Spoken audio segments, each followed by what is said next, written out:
As Bears fans, sometimes we're not always on a high like we've been on the past few months of us winning, but we've came back crashing down to reality. And unfortunately, I'm not here for some good news. Y'all see the thumbnail, y'all see the title.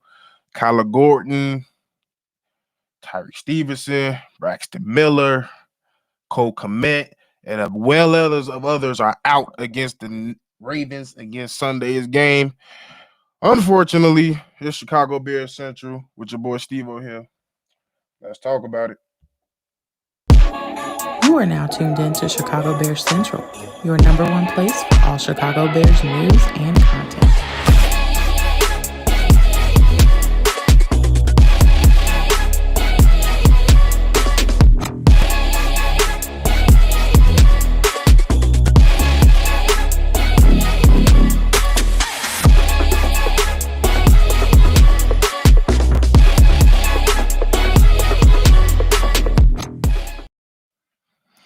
Thank y'all for tuning in for another episode of Chicago Bears Central. It's your boy Steve-O Speaks, one of your hosts here on the channel.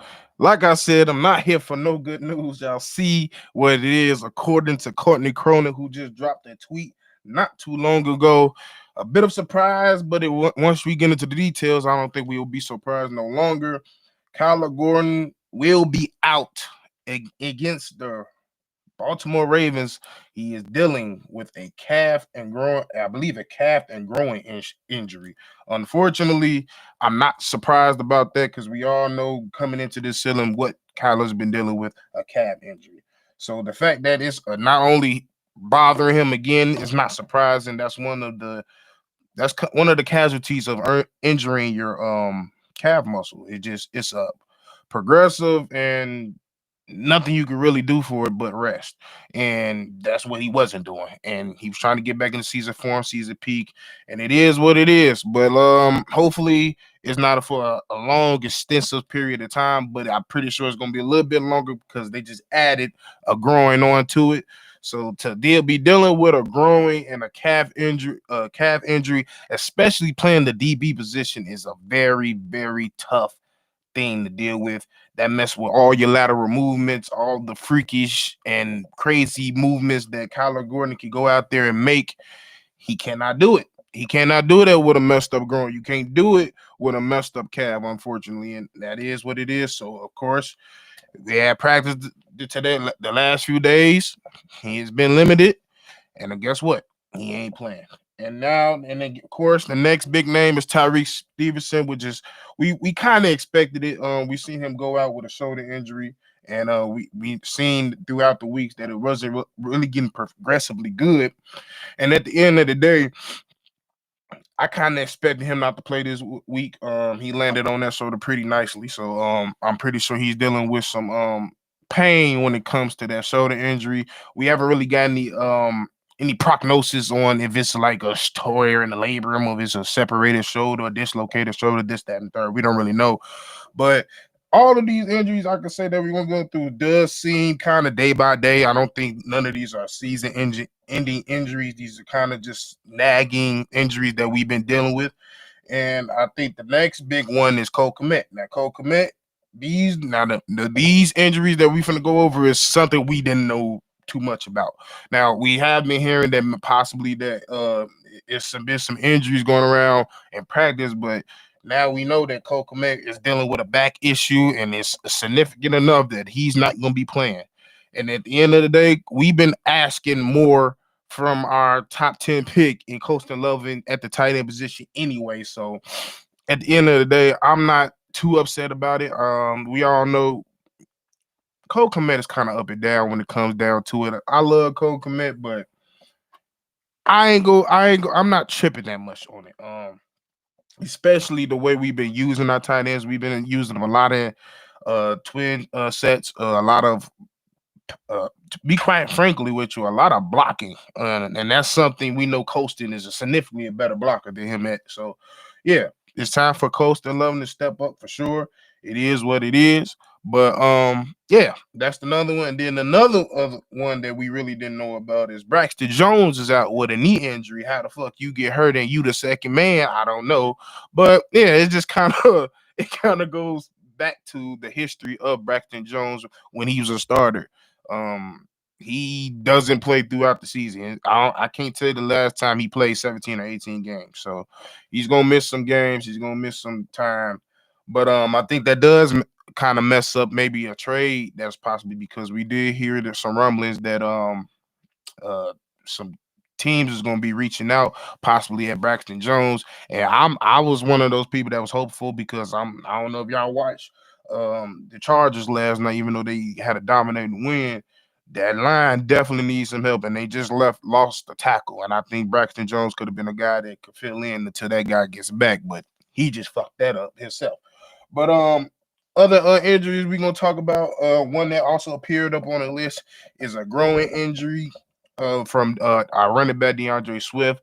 Now they did say he's not out. I think that's going to be more of a game time decision. But he was limited in practice, which is a little bit concerning. But I think he was also dealing with the same growing issues the last few weeks, and ever since then he's been having the best games of his life, to be quite honest with you. So to know that we had the type of performance from Kyle Monangai, DJ as well in the backfield, I'm not too worried about it.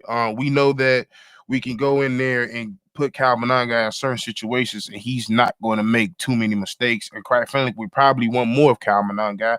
And because of this situation, if I'm the head coach and Ben Johnson, I'm going out here and I'm being quite honest with you. I'm running Kyle Monangai more than I ever did, just so I can take some pressure and take some extra hits off of DeAndre Swift. But outside of that, we got Austin Booker, who's still dealing with a knee, but he was a full participant, but he's still listed as questionable. We got Amen Ambambaminga, who's dealing with a knee as well. He was a full participant, still listed as questionable. We also had Cairo Santos, who's still dealing with that right thigh injury. He was limited Wednesday, but he was a full participant in practice the last 2 days, but he's still listed as questionable. So those are our 4 questionables and our 5 outs. So we got hit with the injury bug for real. I mean, we've been dealing with knickknacks here and there from different skill groups, but our secondary is definitely taking a hit like a motherfucker. But hey, like y'all been saying in the chat, I see y'all. It's next man up. It's next man up. It is what it is. It's tough, but I ain't scared. So they ass shouldn't be scared. So it is what it is. Let me see what y'all talking about. NL Walker with Jesus, wise collar out. Like I just said, a calf and growing injury. Lord, that's how I saw it. I'm like, damn. I'm like, our whole secondary is taking a hit. But good to see like Nashawn Wright and others is not on it. Blackwell, prepare to step up. Jay Capone, let me find out you scared of the smoke. I ain't scared of no Raiders. I want all the smoke. Let's go. We should be a good enough team where and well coached enough team where these injuries shouldn't make us look completely out of sorts. In my opinion, that's what good teams do. This will be a proving site to show that this is a real formidable team. Horrible Ravens getting players healthy and we're losing them. Yeah, that's kind of how the NFL goes sometimes. Players get more healthy when we get more hurt, and vice versa. CBD, I'm buying a little bourbon after. Hey, like I said, with everything that's been happening over the week, our run game getting better, our D line playing way better, our linebackers playing at an all-time level right now. Like, I'm not that concerned. Like, am I concerned that our secondary is depleting? Hell yeah. I'm not gonna lie about that. But at the end of the day, like I've been saying, and the rest of the gang has been saying, we have a next man up mentality, and that's what we've been doing. And when you're a well-coached team, it's next man up. Just like my boy Shay just said, next man up. That's all we can do. That's all it was. Call me crazy, but I believe in McLeod and Blackwell. And like I said, like we've had multiple 3s and 4, 5 string cornerbacks. When they get on the game, it's like, shit. Like we don't really have that. I would per se, we don't really have that type of pressure when it comes to a McLeod and Blackwell, especially going up against this week against the damn Ravens. We already know they wide receiving ain't no real threat for real. Only person we really gotta be concerned about is Zay and they tight end. And majority is they damn tight end at the end of the day. So I'm not, if anything, if we stop that run game, we stop them. That's how I feel. He said, put me in, coach. Fuck these brittle ass. Hey, I mean, like I said, we really call them brittle? They playing football at the end of the day, bro. They playing football at the end of the day.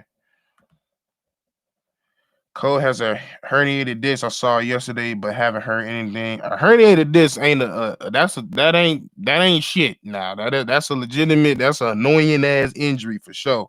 But yeah, it's tough. But at the end of the day, like I said, that's what you got another tight end for. And last time I can't think of the tight end name, but 81, he came in and stepped in when he went down as well. So shout out to him and be prepared to play. Oh yeah, I forgot to say this. My fault. I forgot the last person who's out on the injury list. Sorry, y'all. Roshan Johnson is also out due to a back injury. We don't know exactly what's wrong with his back, but he did not participate in none of the practice. Therefore, he is out for this game as well. So Roshan will not be getting no more touches, unfortunately. About to see how deep we are. Hey, that's the quote you could go in coming to this game. This game will tell us this is how I feel. I'm glad you say that. This team, especially if Lamar plays, this game at noon on Sunday will show us if we're really a good team, are we really a good coach team, and like my boy G Visions Kennedy just said, how deep we are. No homo. Have to be able to get it done regardless. Token Coke, hey, I'm right there with you. I'm right here with you. We need the pass rusher set up. Shy Whip, I'm right there with you. And they have the last 2 weeks, they have. So I hope they come in and do the same thing.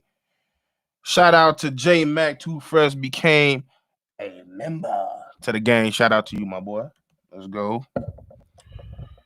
This game is on Sweat Dio to step up to make Lamar uncomfortable. Yep.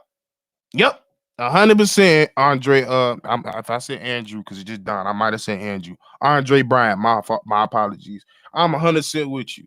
If they go out there and his ass right in that damn hamstring, he ain't gonna be the same Lamar out here picking us apart. That's the one thing we can't allow to happen. If you allow him to be comfortable and him starting to pick apart, and then him getting comfortable enough to start running around after he's been dealing with a hamstring, yeah, that's the way to go. That's definitely the way to go. Hit his ass in that hamstring. We down some more corners. Yep, Christopher Evans. That's the unfortunate truth. That's the unfortunate truth. Billy said time for Sweat to make to make his money this game. Hey, this will be a hell of a statement game, bro. I'm gonna be honest with you. I'm gonna be dead ass honest with you. This will be a game where we'll be like, all right, you working for them, you working for that contract that you getting paid for currently. If he go out here and do what he got to do, hey, I hope we are teaching Booker to be the next Max. Hey, I think that, and I think that's why we didn't allow him to go out last game and play. I think we were saving him for this game. They ain't trying to go out here and say it, but I'm pretty confident that Booker is gonna play Sunday, and I do see a lot of Max in him, so I hope so. If we generate 4 turnovers, we gonna win. If not, see that's my thing. Like I don't wanna stick on the super high turnover train. I still think we could get turnovers, maybe 2 a game, but I'm not gonna sit here and be like we gonna keep getting 3 and 4 a game. But if we could get at least 2, Caleb could play a smart game at the end of the day, we can win this game. That's how I feel. Daniel Trump said this anything is terrible. The top 3 quarters out, we might lose this game. It's a possibility, but like I said, I ain't scared. Next man up, time to play. Dennis Allen showed us why he could be, if not one of the best defensive coordinators in the league. You got to show that shit even again now. You got to use more schemes. You got to use what you got. You got to be more creative in the packages. Because I ain't gonna lie, I don't know if y'all paid attention to the film work, but Spencer Rattler was seeing some shit he ain't never seen, as well as the offensive defense coordinator and offensive coordinator on that side. He was sending some looks out there that I was like, bro. There was multiple times where we had 9 people on the line of scrimmage, and you had to decipher, okay, who blitzing and who's dropping back, or if they all blitzing, what the fuck I'm gonna do? Like this is the type of game where it's very pivotal for Dennis Allen to show why he is who he is at the end of the day. But yeah, y'all, at the end of the day, it's not the news we wanted, unfortunately. But like I said, we're not gonna go a whole year unscathed, no problems, no nothing. We're gonna have some downpours, we're gonna have some issues at the end of the day. But like I said, when you're a good team, you find a way to triumph and win through it all, regardless. And like I've been saying this whole episode, I'm not fucking scared. So we played them motherfuckers Sunday. It is what it is. Motherfuckers hurt. Oh well. Time to go out here, nug up, shut up, and go beat their ass. But hey, thank y'all for tuning in for another live episode from your boy Steve Speak from Chicago Bears Central. Thank y'all for tuning in. Make sure you like, comment, subscribe. When news drop, we drop. Thank y'all for being the #1 spot on YouTube.